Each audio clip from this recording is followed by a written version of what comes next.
Welcome back to my channel, folks. Let's dive in deeper into backend web development.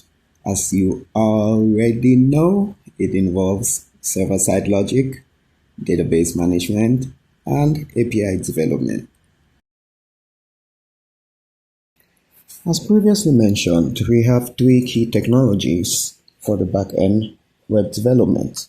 The programming languages like Python, which is known for its readability and versatility, and comes with a bunch of built-in libraries as well as other extensible ones. Can be used with web frameworks like Django or Flask. We also have JavaScript. While it is a primarily a front-end language with Node.js, we can use JavaScript on the server side as well. And finally, PHP, a popular language for web development, also powers many websites and content management systems (CMS). We are not going to look into Ruby, Java, and C Sharp. We'll primarily focus on these three programming languages in our future videos to try to open up this idea of back-end web development. Now, from the programming languages, the next key technology is databases. We've also looked at this, but as a recap, structured databases like MySQL, PostgreSQL, even SQLite are used for storing relational data, while NoSQL databases are more flexible. For instance, MongoDB and can be used for unstructured or semi-structured data.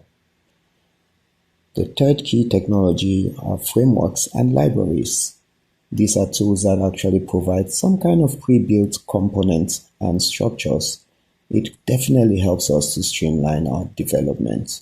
For instance, we previously mentioned Django and Flask for Python, and there's also Express.js for JavaScript or Node.js, and PHP does have Laravel.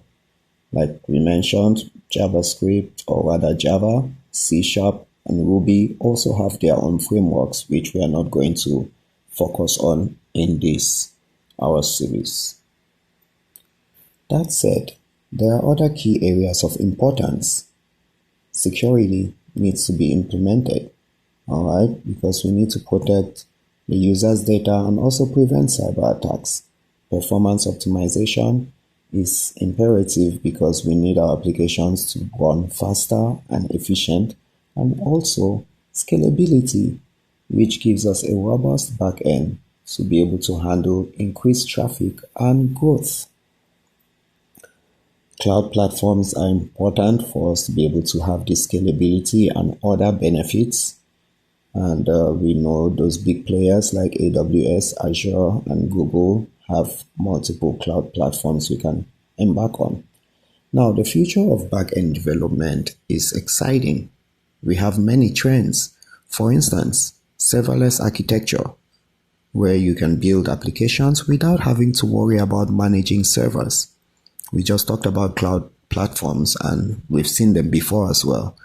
Each of these cloud platforms do have functions or Lambda functions to be able to make this serverless architecture possible. We also have artificial intelligence and machine learning. Integrating AI and ML into web applications is something which is hot and booming right now. Now, everybody is familiar about cryptocurrency, which uses blockchain technology. Blockchain technology can also be used for back-end development, which will leverage its security and transparent systems. Finally, we have edge computing, which is processing data closer to the source for faster response times. Now, if you have been following my previous videos, then you have aligned yourself strategically for success. If not, I encourage you to subscribe and check out the previous topics we have covered. Let me know what questions you have right down there in the comments.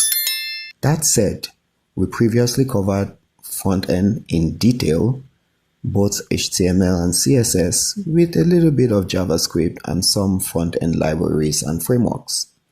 The good news is We will explore more of JavaScript in this series. Also, we crushed databases earlier, and we even looked at a showdown between SQL and NoSQL. Check those out if you need a refresher or if you're just starting afresh. More so, we had a lot of fun coding with Python. With its power and versatility, we even went ahead and developed a standalone GUI app for hotel and property management. Again, those are out there for you to dive into. But we cannot overlook cloud computing with its benefits and cybersecurity and its importance. Our previous videos even help you towards attaining certifications in those IT domains. Putting all of these together, we are well equipped to dive into the back end and stir up this secret sauce. Now, when we talk about back end, we cannot forget the front end. But you probably hear a lot of booming or a lot of chatter about tech stacks. What is a tech stack? Well, a tech stack refers to a combination of technologies that are used to build a web application or any application for that matter. It typically includes front-end frameworks, a backend framework, and a database. There are many popular ones out there, but I'll start with the traditional framework, which is LAMP. L for Linux, A for Apache, M for MySQL, and P for PHP.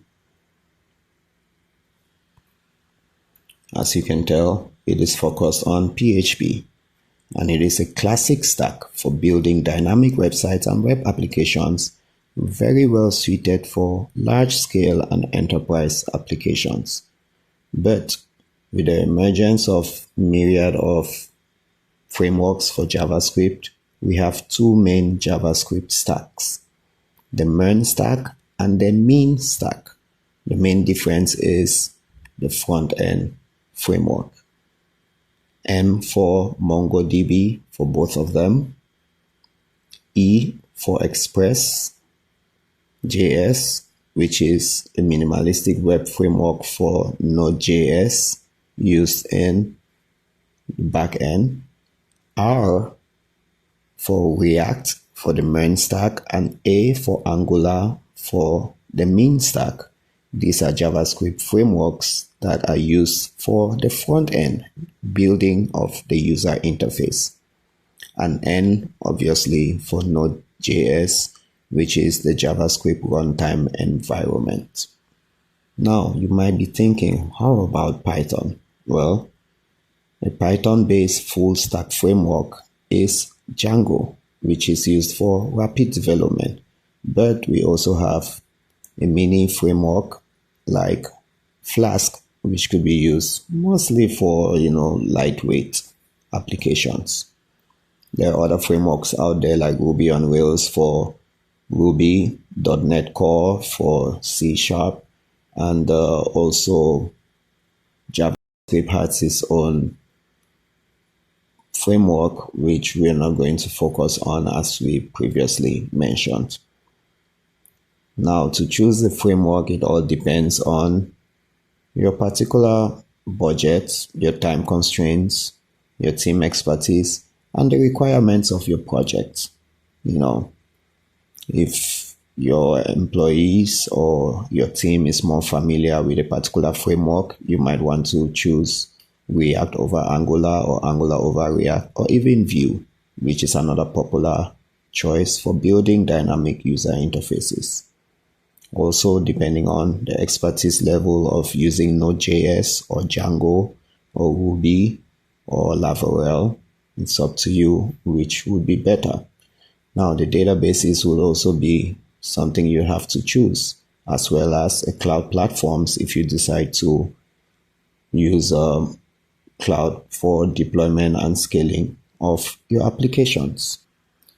It's also important to note that community and support has a very important role to play in your projects, because you would definitely come across some bottlenecks and challenges, and you have to rely on the community and support to be able to overcome them. So, to round up, investing in building your back-end development skills and adopting these modern technologies will be able to help you to build innovative, secure, and scalable web applications that actually drive business success.